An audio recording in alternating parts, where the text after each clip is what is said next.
Hello everyone, welcome back. Now in this lecture we're going to discuss about mathematical signs and doing some mathematical operations, writing them in LaTeX. So now if we would like to type down some part of the math signs in a paragraph, for example, we can simply put whatever that we would like to have in between two dollar signs.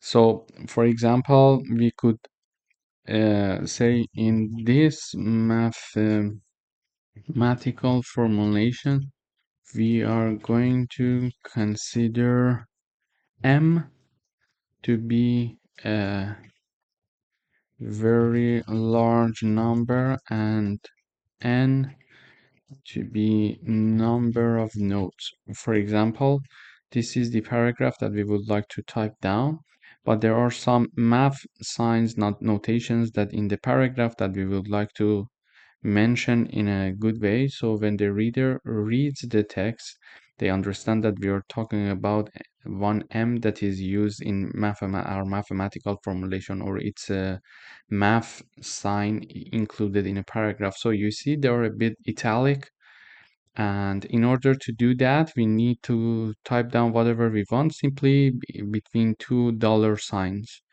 Okay, so when there are two dollar signs, whatever that is between them is going to be written in the mathematical signs. Here also, for example, we can say addition and then the formulation. The formulation is exactly written between two dollar sign. But one question that you might have, if you would like to type down dollar sign, you need to have backslash and then the dollar sign. So this is going to print you a dollar sign here, you see. Let me go to the next line. So it's yeah, okay. So if you are going to type down dollar sign, you need to have the backslash, then type down that. Also, if you would like to have the and sign, you need to have one backslash and then use the and sign because it's a reserved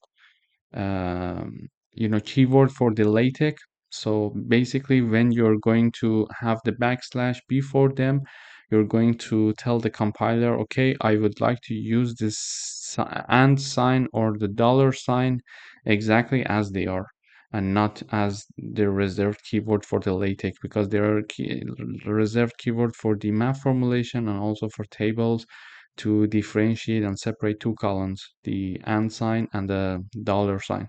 So basically this way you're going to tell the compiler that you would like to use their original sign. You could also have multiplication here. For example, you can say a times b equals, for example, 15, something like this. And when I compile, let me type down. So it goes to the next line. So multiplication, as you see here, this part is written in the math sign. So this is how we do it in LaTeX. We're going to talk about some mathematical formulation and pseudocode for algorithms as well in this section. Thank you.